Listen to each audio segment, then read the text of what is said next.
열흘 전에는 저희가 잘 아는 3.1절이었죠. 이번에 105주년이었습니다. 그래서 105년 전에 1919년 3월 1일에 파고다에 모여서 파고다 광장에 그 3.1운동, 만세운동을 했던 시간이 있었죠.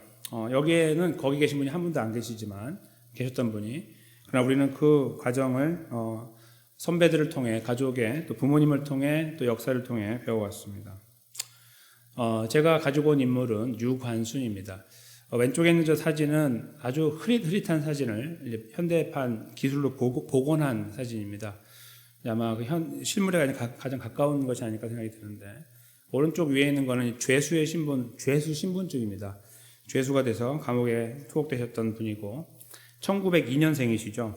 근데 저 때 나이가 17살이었어요. 꽃다운 17살이었는데 대한 독립이라는 그런 큰 과제를 안고 소녀가 살았다는 걸 생각하면, 오늘 여기서 연주한 아이들보다 나이가 어리거든요. 어떤 학생들보다는. 그런데 그 자리에 있었다는 걸 생각하면 참 놀랍습니다. 이분이 1920년 9월 28일에 이제 하나님의 부름심을 받았어요. 감옥에서. 저희가 알다시피 그 17살에 왜 그 자리에 있었는지 저희가 이제 알고 있죠. 3.1운동에 참가했을 뿐만 아니라 3.1운동이 이제 번져나가기 시작해서 전국에 확산됐었잖아요. 천안에 이제 이분이 살았었던 것 같아요. 그러니까 이제 그쪽에서 있는 운동에 또 참여했다가 온 가족이 같이 나갔다가 아버지 어머니가 돌아가시고 그 자리에서 본인은 체포가 됐었어요. 그 3.1절에 대해서 저희가 잘 알고 있듯이 3.1절은 많은 독립운동 중에 하나가 아니고 독립선언문을 낭독한 운동입니다. 무슨 말씀이냐면은 일본은 그게 동의하지 않았죠. 근데 한국은 너네가 뭔데 여기 있냐 이런 말을 한 거예요. 한마디로. 우리 땅인데 너 여기서 뭐 하고 있어? 이렇게 말한 것이 3.1운동이에요. 다른 말로 하면 우리가 독립할 거야 그걸 한 게 아니고, 독립할 필요가 없어요. 이미 독립했기 때문에. 우리는 원래 우리나라야. 그걸 말한 것이 3.1운동이에요. 굉장히 대단한 거죠. 굴하지 않고 흔들리지 않고 총칼 앞에 끄떡하지 않았던 거예요. 그래서 우리는 독립으로 앞으로 갈 거예요. 그런 말을 한 게 아니라 우리 원래 독립국가다. 너네 여기서 뭐하냐? 이 이야기를 독립선언서에 담아놨어요. 저희가 잘 읽어보면 이 내용이 분명하게 들어있습니다. 독립을 선언한 날이 아니라 독립된 나라임을 분명하게 이야기한 그런 것이 이제 독립선언문이죠. 너무 놀라운 일인데 그 자리에 어린 나이의 이분과 또 많은 어른들이 함께 하고 있었죠. 근데 이분이 거기 나가기 전에 이분이 이제 하나님 믿는 분이었어요. 그래서 제가 하나님의 부름을 받았다고 그랬잖아요. 나가기 전에 기도한 내용이 있어요. 오 하나님, 이제 시간이 임박했습니다. 원수 외를 물리쳐 주시고 이 땅에 자유와 독립을 주소서. 내일 거사할 각 대표들에게 더욱 용기와 힘을 주시고 이 민족이 행복한 땅이 되게 하소서. 주여, 이 소녀에게 용기와 힘을 주소서. 예수님의 이름으로 기도합니다. 아멘. 이렇게 기도를 하고 3.1운동에 참여하게 됩니다. 참 언제 생각해봐도 좀 가슴이 뭉클해지는 그런 분이고 또 그런 것이 아닌가 생각하고, 이분만이 아니라 수많은 분들, 이름이 나타나지 않은 분들도 이 자리에 함께 계셨죠. 제가 여기에서 이제 그 가족이 함께 그 목숨을 잃게 되는 상황들을 이제 이렇게 생각하면서 떠올린 게 있어요. 이것은 이제 그냥 저희들에게는 이제 우리 민족의 자랑이기도 하죠. 정말 너무나 큰 자부심이에요. 동시에 민족이 위기에 처했을 때 그것을 대처하는 이제 대한민국 사람들, 특별히 이제 그분들에게 이것은 무엇과 같았냐면은 자기 인생의 모두와 같았어요. 그러니까 이 17살 소녀가 결혼할 꿈을 꿨겠습니까? 당시에 나는 행복하게 살아야지, 저 사람 되게 멋있게 생겼다나 저 사람하고 결혼해야지 이런 생각 했겠어요? 그럴 틈이 어디 있습니까? 지금 나라가 이렇게 됐는데 지금 죽으려고 나가는 이런 마당에 마음의 한켠에 그런 게 있겠어요? 물론 저 구석에 있을 수 있죠. 나라가 다시 저들로부터 벗어나게 되면 할 수 있겠다. 그런 걸 할 수 있는지 모르나 사실은 그런 마음은 저게 온데간데 없죠.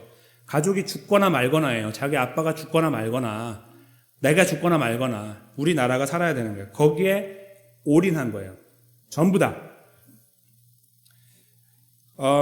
저희 인생에서 이제 그 우선순위라는 말을 제가 요즘 많이 쓰는데, 우선순위. 이 우선순위를 쓸 때 저희가 요즘에 쓰는 거는 행복한 고민이에요, 사실은. 그러니까 저희가 정말 다급해가지고 정말 이머전시야. 팔이 잘려나가서 갑자기 병원에 가는 이런 정도의 그런 어떤, 그래서 피가 철철 흐르니까 빨리 막지 않으면 죽으니까 가는 이 정도의 다급함이 아닌 것을 놓고 우리는 우선순위라고 얘기할 때가 참 많아요. 사치스러운 거죠. 그러니까 내가 뭘 먹을까 이런 걸 고민하면, 예를 들어서 어제 이거 먹었는데 오늘 뭐 먹을까 이런 것들이에요. 사실 이런 고민들은 물론 하지 말라고 말씀드리는 거 아니고 이제 필요할 수 있어요. 건강 때문에도 그렇고 여러 가지. 그럼에도 불구하고 우리는 절박하지 않다 이거예요. 사실은 절박한 것처럼 보이나 거의 절박하지 않아요. 제가 볼 때는 이제 뭐 어떤 정말 경제적인 어떤 바닥에 있어갖고 막 전기를 못 내 전기가 끊어지고 막 이럴 수도 있죠. 가스를 못 내서 걸어 다녀야 되고. 근데 거의 그런 분들이 저희 안에 찾아보기 어렵잖아요. 물론 있을 수 있어요. 누군가는. 그러니까 굉장한 어떤 그 절박함이라는 것을 저희는 사실은 맛보지 않고 가고 있다고 말하고 싶어요. 저는. 저희가 절박하다고 말을 해도. 저는 이제 105년 전의 사건을 떠올리면 그렇다는 겁니다.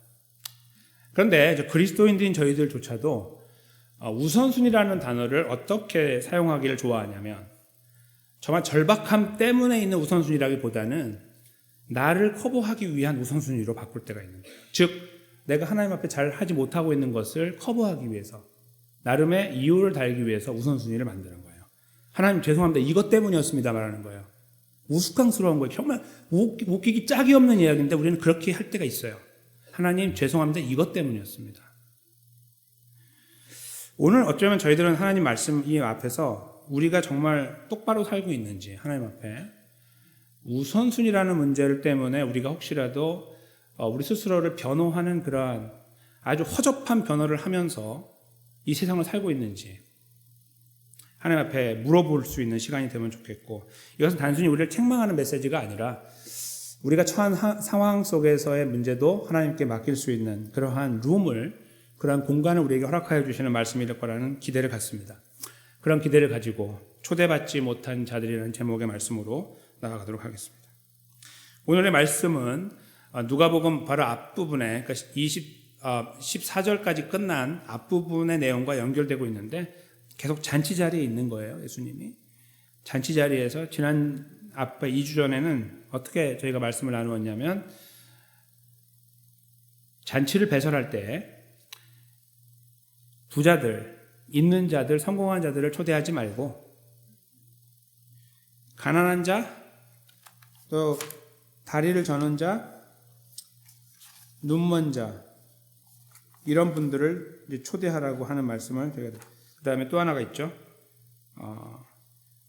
몸이 불편한 자, 이렇게, 저는 자, 이렇게까지 4가지가 있어요. 이게 지금 오늘 21절 나오는데 그 앞에서도 예수님이 똑같은 말씀 하시면서 그런 자들을 초대해라. 그러면 하나님의 나라에서 너희들에게 그거에 대한 보상이 있을 것이다. 그것만 바라보고 가는 거지 땅에서 받으려고 하지 말아라. 이렇게 예수님 말씀하신 걸 저희가 이제 기억하고 있습니다. 그 말을 듣고 있던 어떤 한 사람이 이제 15절에 보시면 이렇게 이야기한 거예요. 제자 중 하나일 수 있어요. 왜냐하면 예수님이 옆으로 하고 계실 때 옆에 있는 사람들 중에 한 명이라고 말하고 있어요. 원래는 정확하게 말하면, 그러니까 그 사람이 뭐라고 이야기하냐면 무릇 하나님의 나라에서 떡을 먹는 자는 복되도다. 정확하게 말하면 복이 있습니다. 뭐 이렇게 했겠죠. 예수님께 했다면. 그러면 이거에 대한 예수님의 답변은 무엇이 되면 딱 심플할까요? 맞다. 잘 말했다. 맞아. 하나님 나라에서 함께 떡을 먹으면 그 사람은 복된 거야. 천국에 있는 거니까. 이렇게 말하고 끝나면 되는 거죠. 지금까지 분위기가 그런 이야기니까요. 천국 이야기로 왔으니까. 그거면 충분한데 예수님께서 장황한 이야기를 하시기 시작합니다. 이것은 이제 비유라고 부르는데요. 비유를 가지고 이제 이 16절부터 시작하는데 이런 내용을 읽을 때는 비유에 푹 빠져버리면 큰일 납니다. 비유가 하는 이야기가 뭔지를 알고 보셔야 돼요. 왜 이 말씀을 하시는지. 안 그러면 다른 헛다리를 짚고 끝날 수 있어요. 비유를 읽으면서. 조심해야 되는데요. 여기에서 지금 정확하게 예수님이 말씀하려고 하는 것은 24절에 있어요. 먼저 보고 돌아오도록 하겠습니다. 24절인데요. 내가 너희에게 말하노니 전에 청하였던 그 사람들은 하나도 내 잔치를 맛보지 못하리라 하였다 하시니라. 이게 이 비유의 결론이기도 하지만 동시에 오늘 예수님의 답변입니다. 이렇게 이제 연결할 수 있는 거예요. 천국에서 잔치를 먹는 사람은 참 복됩니다 이렇게 말했잖아요. 예수님이 맞아.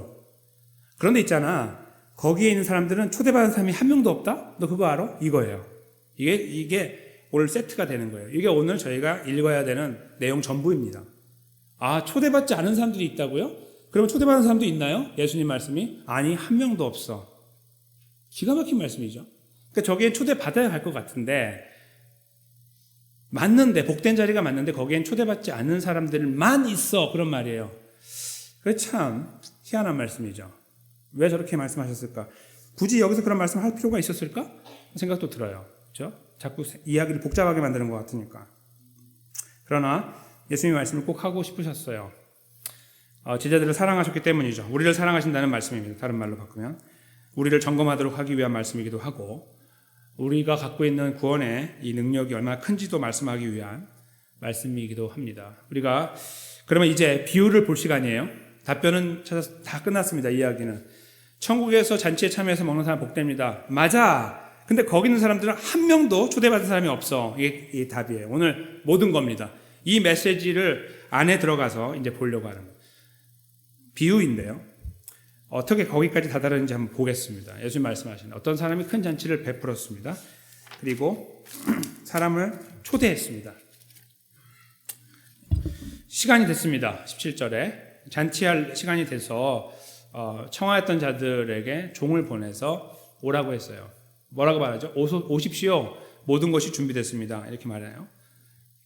그래서 이제 와야 되는데 그 초대받은 사람들을 세 부류로 나누어서 설명하기를 18절에 다 같은 마음으로 사양을 했다. 안 간다고 한다는 거예요. 그러면서 하는 말입니다. 어떤 사람은 나는 밭을 샀으니 아무래도 내가 나가봐야 하겠다. 이렇게 말을 했습니다. 청컨대 나를 양해해라. 영어로 excuse죠. excuse를 해달라. 이렇게 표현했습니다. 두 번째 사람은 소를 샀습니다. 소를 샀는데 테스트를 해봐야 됩니다. 테스트 드라이브를 한번 해야 된다는 거예요. 5마리.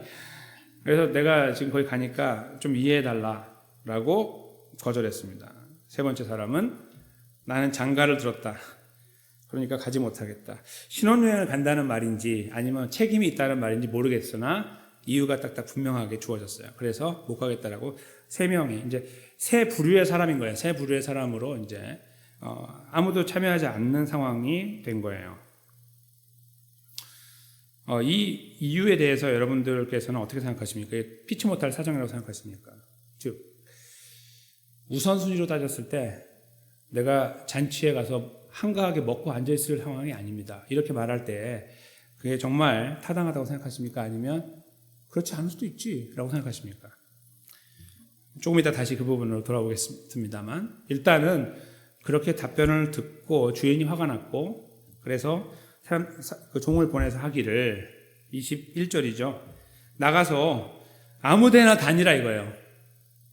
이렇게 그 쌍끌이 어선이라고 아시죠? 이렇게 배에서 던져서 쫙 끌어오는 그런 거.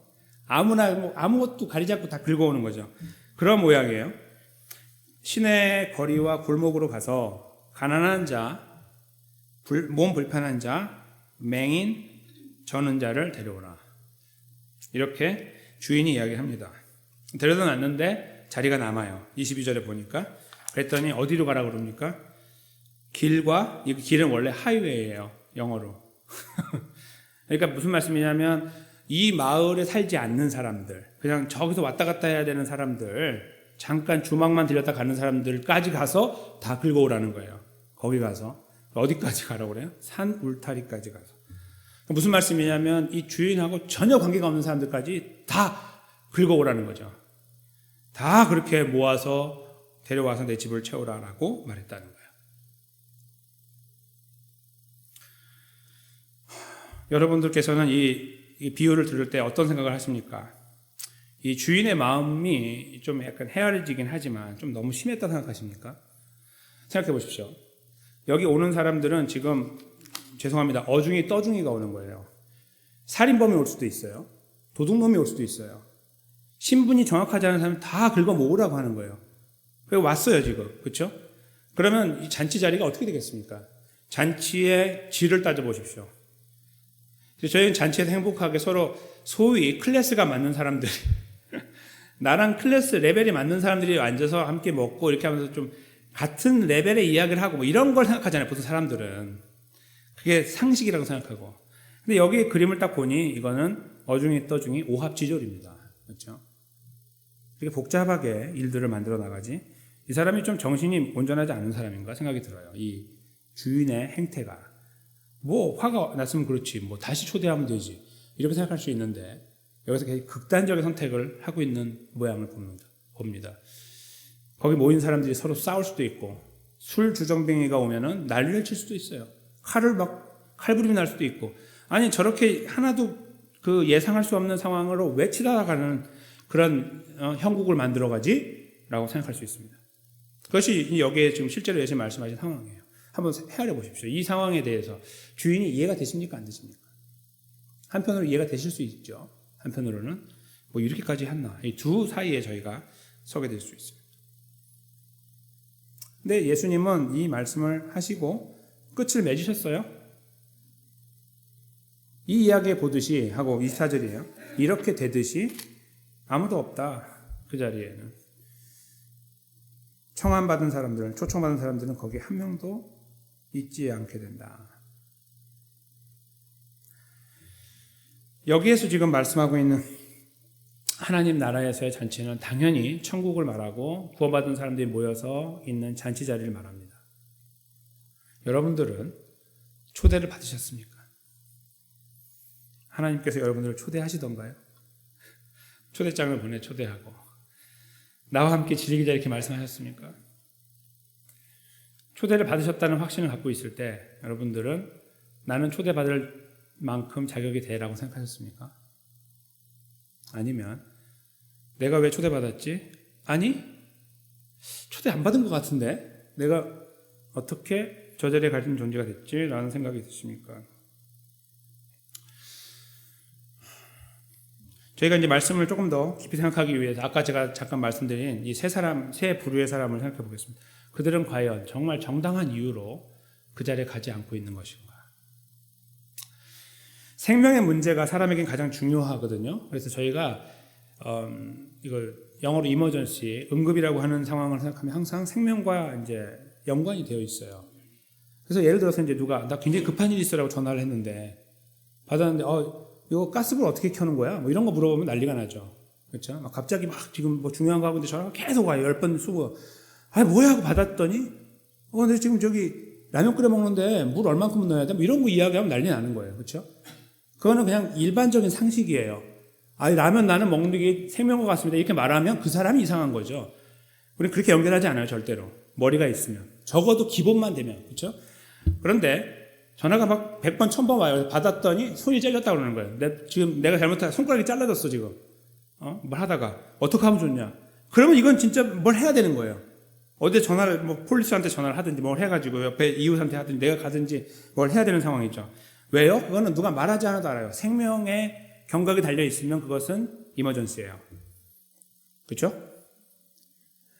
초대를 받았을 때도 저 초대가 이제 약간 일반 21세기 초대하고 달라서 3월 31일에 6시까지 오세요. 이런 초대가 아니었을 가능성이 많아요. 저 초대는. 그러니까 우리가 내가 초대할 테니 준비하고 있어. 이런 가능성이 많아요. 당시의 상황으로 보면 뭐 시계가 있고 그런 게 아니니까요. 그러니까 보통 그런 상황에서 아주 자연스럽게 초대하는 거예요. 이렇게. 그러면 초대받은 사람들은 뭘 해야 되냐면 적어도 이 초대에 대해 귀중함을 여기고 있는 사람은 언제 올 줄 모르니 준비를 하고 있어야죠.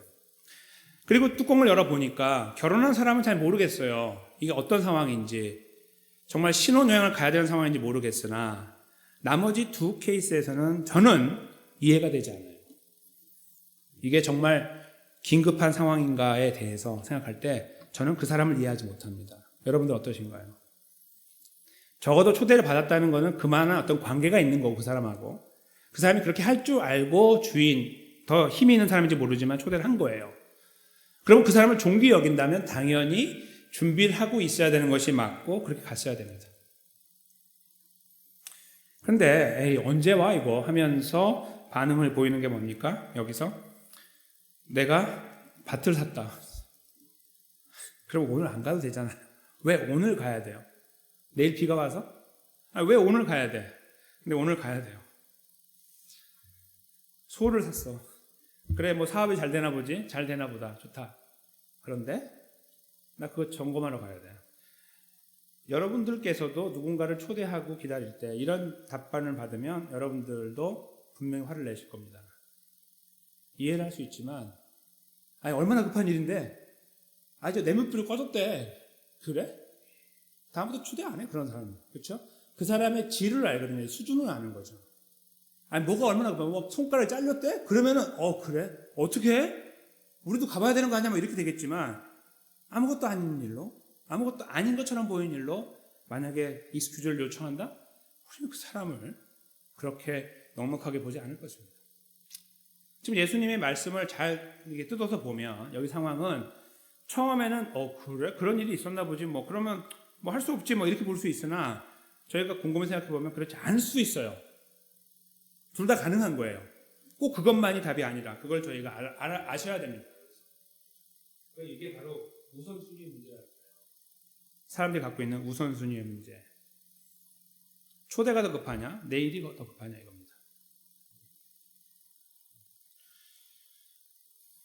이 우선순위의 문제 앞에 그들은 초대를 거부하고 자기가 원하는 일을 하는 것에 전념하도록 합니다.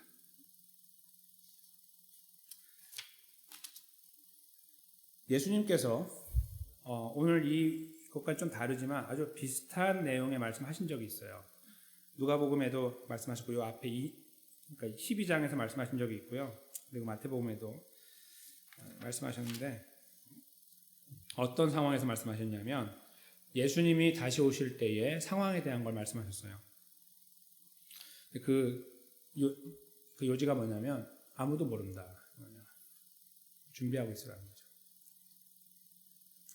그 결론이 바로 이제 마태복음 24장 44절인데요. 한번 제가 읽겠습니다. 이러므로 너희도 준비하고 있으라. 생각하지 않을 때 인자가 오리라. 아멘. 예수님께서 오늘 이 비유 속에 담아 놓으신 시간, 타이밍은요, 마태복음 24장 44절과 딱 맞닿아 있어요. 천국의 잔치자리는 바로 이거거든요. 인자가 오면 천국의 잔치자리가 시작되는 거거든요. 그러니까 여기서 말씀하시는 것과 오늘 여기 본문에서 천국에서 잔치자리와는 완전하게 연결되어 있는 거예요. 다른 이야기지만. 예수님은 그 천국에 대한 말씀을 하시거나 예수님 재림을 말씀하실 때는 항상 그 최종 권위는 성부 하나님께만 있다고 분명하게 못을 박으시되, 그때를 알지 못함으로 누구도 그러므로 준비를 해야 된다. 이렇게 말씀하시는 것을 반복하셨어요. 무슨 말씀이냐면, 저 좋은 잔치자리에 들어가는 것은 우리 모두의 소망이고 지금도 우리는 걸 바라고 살아가고 있으나 그때가 언제인지는 알지 못한다는 겁니다. 그래서 여기에서 그 준비하고 있으라는 말씀은 어떤 분들은 이렇게 해석합니다. 잠을 자지 마라. 매주 철학 기도를 해라. 교회와 살아라. 그냥 여기. 천만의 말씀, 절대로 그런 말씀이 아닙니다. 이 말씀은요, 하나님 백성이라는 자기 존재를 확인한 사람이 삶의 현장에서 하나님 백성답게 살아가는 것을 말하는 거예요. 왜냐하면 예수님이 언제 오실지 모르니까. 방심하지 말고 내가 오늘도 자세를 정제하고 올바로 서서 하나님 백성의 모습을 살아가는 거예요. 아침에 일어날 때마다 확인하는 거예요. 내가 누구인지, 나 하나님의 자녀라는 걸 확인하고 감사하면서 그 길을 가기 위해 발버둥 치는 거예요. 올곧게 가려고. 오늘 하루 정도는 망가지자, 이렇게 하지 말라는 거예요. 내 삶에 대하여 소중하게 여기고 감사하게 여기고 가치 있게 여기고 그 길에 서 있는 것을 지켜나가라. 그 말씀이 바로 이 말씀이에요. 잠자지 말라는 말이 아니고 교회와 살라는 게 아니고. 우리는 다 지옥 갑니다. 그러면 여기 그런 사람 한 명, 저도 안 하는데 여기 교회다 여기 집 지고 살아야 될 거 아니에요. 그렇죠? 잠도 자면 안 되니까 다 죽어야죠. 우리는. 왜냐하면 다 사는데 안 되는 거예요. 그게 그런 말씀이 아니에요. 하나님의 백성답게 살고 있으니까 그 길을 끝까지 살아가십시오. 방심하지 말라. 아유, 예수님 안 오셔. 내가 죽을 때까지 안 오셔. 해. 하고 싶은 대로 해. 이렇게 하지 말라고요. 그렇게 바보같이 살지 말라. 우리가 갖고 있는 삶의 가치가 얼마나 소중한 것인지를 알아. 살아가라는 말씀이에요. 이 말씀과 오늘 말씀이 연결되어 있어요. 갑자기 내가 일을 하고 있는데 연락이 왔네? 잔치가 벌어진다고 합니다. 갑자기, 아유, 왜 하필이, 왜 지금이야, 갑자기? 하고, 날도 그렇게 많은데, 시간도 많은데, 이렇게 반응하지 말라는 거죠. 근데 세상은 그렇게 반응합니다. 오늘 본문에 나타나고 있는 이 비유 안에서의 반응은 그렇게 반응이었어요. 그리고 저희가 잘 뜯어보니 용납하기 어려워요. 인간의 눈으로 볼 때도 별로 타당성이 없어 보입니다. 그런데 그걸 가지고 이유라 삼아 잔치에 가지 않는 모습을 저희가 발견하게 됩니다. 근데 예수님은 그것을 놓고서 이 때에 대한 문제를 말씀하시면서 그 때에 잘 준비된 모습을 살아가야 되는 것을 갑작스러운 잔치가 벌어지는 것을 놓고서 설명하고 계시는 거예요. 그랬을 때에 새로운 선택지가 생기게 됩니다. 그게 바로 초대받지 않는 사람들이에요. 초대받지 않은 사람들을 잘 뜯어보니까요. 아까 제가 잠깐 스쳐 지나가듯 말씀드렸지만 거기 나와 있는 네 부류의 사람이요. 그냥 어중이 떠중이다 그렇게 말할 수도 있지만 정확하게 짚어내면 가난한 자, 몸 불편한 자, 맹인, 전원자였죠. 이들이 바로 이 앞에서 예수님께서 야, 너 부유한 부자야. 너 있잖아. 초대하려면은 너랑 레벨 맞는 사람들 하지 말고 그럼 그들이 너를 초대해가지고 갚을 거 아니니? 그렇게 하지 말고 갚을 수 없는 사람들을 초대해라고 말씀하셨을 때 나온 대상이에요. 이 네 대상이. 무슨 말씀일까요? 하나님이 이렇게 하고 계시는 거예요. 그러니까 지금 천국에 가면 우리가 그 자리에 모여서 이렇게 살아가게 되면요. 하나님 저 질문 있습니다. 저 인간은 여기 왜 있습니까? 이렇게 할 것 같죠 저희가? 그게 못해요. 절대로. 하나님 아시잖아요. 저 인간이 어떤 XX였는지 왜 여기 있습니까? 라고 말을 못해요. 근데 지금 우리들의 생각으로는 그거 할 것 같죠. 왜냐하면 거기에 간 사람은요. 아무도 자격이 안 되는 사람들이거든요. 여기 초대받지 못했다는 말은 다른 말로 바꾸면 자격이 되지 않는다. 다른 말로 바꾸면 갚을 길이 없다는 겁니다. 천국에는 갚을 길 없는 사람들만 있는 거예요. 제가 드린 말씀은요. 우리가 못났다. 하나님 믿지 않는 분들보다 못났고 초라하고 뒤처졌고 덜 떨어지는 인간들이다 라는 말씀 드리는 게 아니에요. 여기 계신 분들은 다 훌륭하시고 세상에 누구와 견주어도 성공적으로 열심을 다해 최선을 다해 살아오셨던 분들이에요. 지금 말씀드린 건 그것이 아닙니다. 예수님께서 여기 말씀하시는 것은 천국에 가면 아무도 그 은혜를 갚을 수 없다. 그걸 말씀하고 있는 거예요. 사람들에게 초대할 때에 갚을 수 없는 사람 초대하라고 하신 것처럼 천국에 가니 똑같네? 거기 가서 사람들이 뭐라고 할까? 하나님 제가 한턱 쏘겠습니까? 쏘겠습니다? 할 수가 없는 거예요. 하나님 제가 어찌 여기 있습니까? 이 이야기를 하게 되는 거죠. 그 에베소서 2장 8절 9절 말씀을 제가 여기 앞에 없어서 제가 읽어드리는데요. 한번 들어보십시오. 너희는 그 은혜를 인하여 믿음으로 말미암아 구원을 받았나니 이것은 너희에게서 난 것이 아니요 하나님의 선물이라. 행위에서 난 것이 아니니 이는 누구든지 자랑하지 못하게 함이라. 아멘. 저희가 이 말씀은 많은 분들이 암송하고 있는 말씀이에요. 입에만 있는 거예요. 입에만. 아니 머리하고 이렇게만. 이 말씀을 읽으면 제 머릿속에 정리가 한 번씩 돼야 됩니다. 싹 정리가 돼야 돼요. 천국에 가는 존재는 자격 있는 존재가 하나도 없구나. 이걸 알아야 되고. 근데 내가 어떻게 거기 가게 됐지? 두 번째 생각을 해야 됩니다. 그런 다음에 우리 마음에 다음 생각은 감사가 나와야 되죠. 근데 이 말씀을 읽으면 암송을 하는데 이게 전혀 거기까지 내려가지 않으면 여기서만 왔다 갔다 하는 거예요. 남을 징계하고 평가하고 판단하는 데만 쓰는 거죠. 저 인간이 어떻게 천국에 갑니까? 저 인간이 이렇게. 그때 옆에서 많은 사람들이 말할 거예요. 너는 여기 어떻게 왔는데? 그렇죠? 근데 그걸 우리가 알지 못하고 살아갑니다. 근데 오늘 예수님께서 말씀하시는 거예요. 천국 잔치나 좋지? 거기 가면. 거기 진짜 복된 자들이라고. 네 말 맞아. 근데 거기 있잖아. 네 생각에 거기 갈 만한 사람이 가는 거 아니다? 그래도 몇 명 있겠죠. 아니 한 명도 없어. 이렇게 말씀하시는 거예요. 이 이야기를 그래서 들을 때에 제자들이 만약에 이제 조금의 시간이 있다면 자기들이 어떻게 제자로 선택받았는지에 대한 감사함이 생겼겠죠. 머리가 있다면.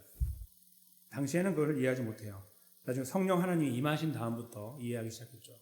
지금 무슨 말 하는지 저도 이해도 못하고 그냥 멋있는 말이다 이렇게 듣고 있는 거죠. 다.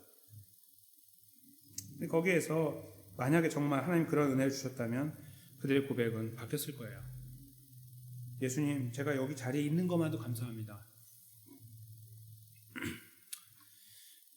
아까 제가 생명의 문제를 말씀드렸을 때요, 이 실제적인 몸의 생명의 문제도 중요하지만 저희가 이 말씀을 이렇게 들어나가면서 알게 되는 것은 뭐냐면 하나님 우리에게 주신 영원한 생명이에요. 그렇죠? 그 영원한 생명을 저희가 가진 존재가 됐다는 사실을 생각하면 단지 죽어가다 살아나는 어떤 병에서 해방되는 어떤 그런 과정에서의 감격을 뛰어넘는 거죠. 저희가 잘 몰라서 그래요. 저도 마찬가지고. 아직 그 가치를 몰라요, 아직은. 거기 가야 아는 거예요. 지금은 그런가 보다 대단할 것 같아, 영원하니까. 이렇게 생각하고 있지만 저희가 그 진짜 가치를 아는 것은 천국이라고 생각합니다. 여기서는 저희가 절대로 알지 못합니다. 그냥 어렴풋이 아는 거죠. 그러나 분명한 것은 이 땅의 생명과는 비교할 수 없는 것입니다. 그 생명의 주인께서 만약에 자격이 없는 우리들을, 갚을 길 없는 우리들을 그 자리에 세워놓으셨다면 초대라는 과정이 아닌 붙잡으시는 은혜로 우리를 휘어 감아가지고 쌍끌이로 모아온 것처럼 싹 끌어가지고 왔는데 여기에 수만 가지 사람들이 있는데 저 인간이 어떻게 여기 왔지라고 하는 그 사람이 거기 있는데 그 자리에 나를 세워주셨으니까 하고 나를 돌아보니 내가 그런 인간이군요 를 발견하게 되는 것. 그게 바로 천국의 잔치 자리에 감격의 자리입니다.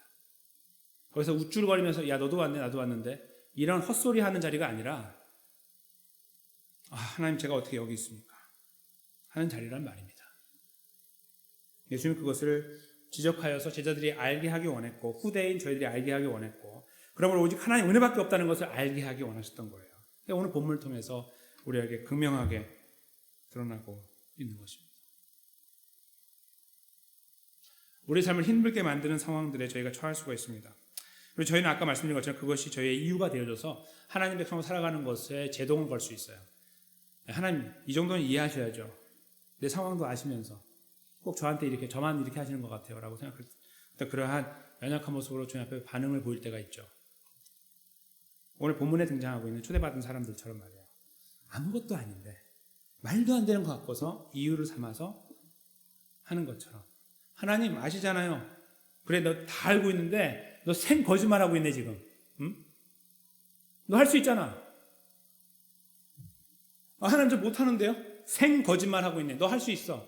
라고 말씀하신 하나님 앞에서 우리는 거짓말을 계속 하고 있는 거예요. 계속. 우스꽝스럽게 짝이 없는 거죠. 우리 거기에 별로 양심의 가치가 없어요. 그냥 다 그렇게 하는데 뭐 이렇게 하는 거죠. 인생을 근데 하나님 백성은 그렇게 살면 안 되는 거죠. 예수님 말씀처럼 오늘 그 예수님 오실 것을 기대하고 살아가고 그 준비하고 살아가는 사람들은 하나님 백성의 자리에 누구 때문이냐면 나와 하나님 관계 때문에 서는 거거든요. 근데 우리는 굉장히 많이 타협하며 살고 우리들의 그 버릇이 그렇게 들었어요. 그래서 이 정도에서 그래도 내가 괜찮은 것 같고 나만큼 하면 되는 것 같고 이렇게 생각하는 거죠. 하나님 볼 때 정말 우스꽝스럽게 짝이 없는 비참한 모습입니다, 사실. 근데 우리가 그런 걸음을 걸어갈 때가 있어요. 그리고 그걸 느끼지 못할 때가 있죠. 사도 바울이요. 자기도 그런 삶을 살고 있었거든요. 사도 바울은 위대한 성인이 아닙니다, 절대로. 우리가 똑같은 인생입니다. 죄 짓고 사는. 사도 바울이 하나님의 은혜로 쓴 거예요, 성경을. 그러니까 그냥 하나님의 은혜인 것뿐이지 그거 대단하고 우러러올 필요가 없습니다. 전혀 없습니다. 그 사람이요. 저희한테는 무슨 이야기인지는 모르지만 자기만의 비참함이 있어요. 그래서 이 은혜를 경험하는 과정을 통해서 가끔씩 뿜어내는 자기만의 고백들이 있는데 그 중에 하나가 이겁니다. 제가 너무너무 이 말씀을 좋아하고 저는 이것을 평생 제 가슴에 품고 살고 있어요. 디모데전서 1장 15절 말씀인데요. 그래서 제 페이스북에도 이것을 제가 이제 원래 단어인 그리스어로 이렇게 써가지고 넣어놨습니다. 좀 바꿔가지고. 먼저 우리가 함께 읽겠습니다. 시작. mit보다 모든 사람이 받을 만한 이 말이여 그리스도 예수께서 죄인을 구원하시려고 세상에 임하셨다 하였도다. 죄인 중에 내가 괴순이라. 아멘. 내가 우두머리라는 거예요. 죄인 중에. 제가 이제 거기서 따온 것은 이렇게 표현했어요. 죄인 중에 내가 괴수입니다. 그런데 내가 구원을 받았습니다. 이렇게 제 페이스북에다 올려놨습니다. 그리고 제 자랑하는 게 아닙니다. 사도 바울이요, 이 고백을 던질 때에 그가 얼마나 자기 성찰에 최선을 다하고 있는 존재였는지를 저희가 읽어내려고 하는 거예요. 그 사람이 무슨 죄인입니까? 라고 우리가 말할 수 있어요. 위대한 성인이지. 신약 성경을 그렇게 많이 쓰고 성경을 제일 많이 쓴 사람 아닙니까? 이렇게 말하면서 하나님의 총애를 입은 사람인데 이렇게 말할 수 있어요? 자기 내면은 달랐죠. 자기가 자기를 알아요. 뭔지 몰라요. 천국 가면 물어봐야 되겠죠. 그때 저런 말을 왜 했어요? 이렇게. 그냥 언어의 유희였을까요? 말장난? 자기 자신을 돌아보면 그거밖에 안 보이는 거예요. 자격 없다는 거. 그걸 계속 집중하다 보니까 옆 사람이 안 보이고 나만 보이는 거예요.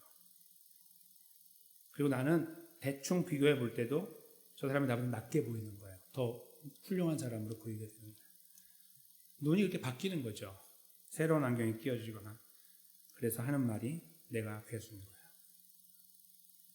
늘 우리가 서로 향해서 당신이 우리 여기서 제일 더러운 사람이에요. 이렇게 말하면 우리가 그 사람하고 관계 끊죠.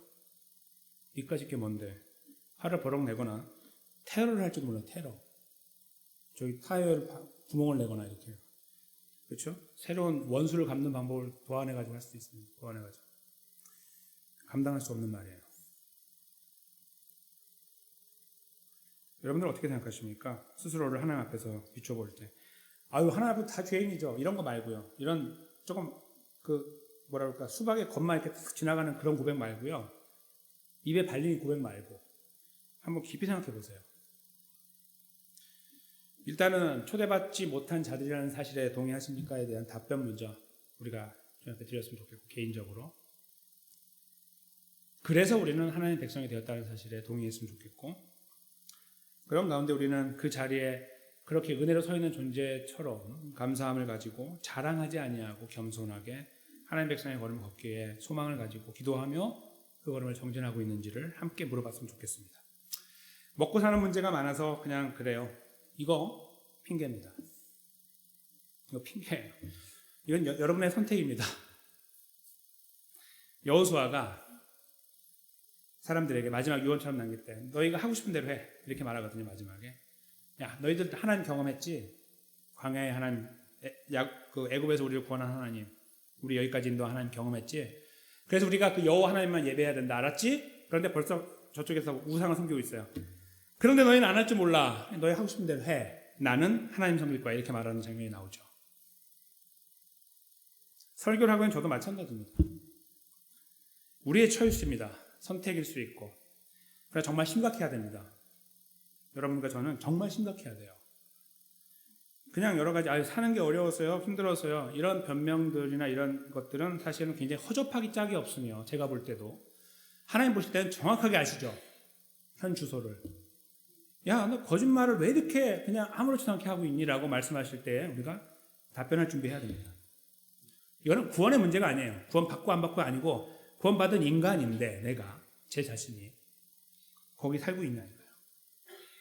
그거를 물을 때에, 감사하게 살고 있는지를 물을 때에 우리가 취해야 되는 자세와 답변을 생각해야 된다는 것입니다.